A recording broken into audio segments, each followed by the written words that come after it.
አትሌት ገለቴ ቡርቃ የደረሰባትን ከፍተኛ የገንዘብ ጉዳት ለመካስ እንድትካስ ሊወሰድ የሚችለው የህግ አካሄድ ምንድነው? እንዲቆያችሁን ጠበቃ ሰብለ አሰፋ ነኝ።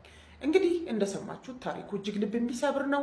አትሌት ገለቴ ቡርቃ አምና ውክልና የሰጠችው የቀድሞ ባለቤቷ ያንን ሁሉ ቤትና መኪና ሽጦ ጠብቋታል። ያንን አስመልክቶ ከሶስተኛ ወገኖች ጋር ንብረቶቹን ለማስተላለፍ ያደረገውን ውል ለማስፈረስ የተወሰነ አስቸጋሪ የሚያደርጉ ሁኔታዎች አሉ። ያም ግልጽ የሆነ የመሸጥ የመለወጥ ስልጣን ስለተሰጠውና ምናልባትም ግለሰቡ ጉዳዩን ተጠንቅቆ ንብረቶቹን ወደ ራሱ ያላስተላለፈ ስለሚመስል ነው ከንግግሯ። ከዛ አንጻር አንድ ተወካይ በተሰጠው ስልጣን መሰረት ውል ከፈጸመና ውሉ በሚፈጸምበት ሰዓት ምንም አይነት የፈቃድ ጉድለት የለም እስከተባለ ድረስ አትሌት ገለቴ ቡርቃ ወይም ሌሎች ወካዮች ያ ነገር ይፍረስልኝ ማለት የማይችሉበት ሁኔታ ነው ያለው።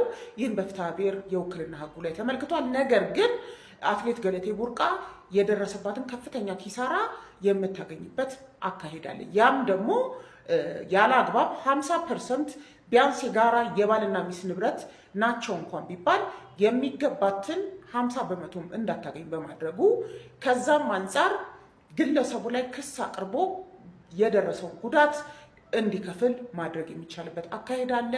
ይሄ ንብረት ደግሞ ሙሉ ለሙሉ ከጋብቻ በፊት የተፈራ ነው ከተባለ የባሰ የጉዳት ካሳዋን መጠየቅ ስለምትችል በዚህ አግባብ በበኩሌ ነፃ የጥብቅና አገልግሎት ለመስጠት ፈቃደኛ መሆኔንም መግለጽ ፈልጋለሁ። መሰል ጠቃሚ መረጃዎች እንድታገኙ ይህንን አካውንቴን ይከታተሉ። አመሰግናለሁ።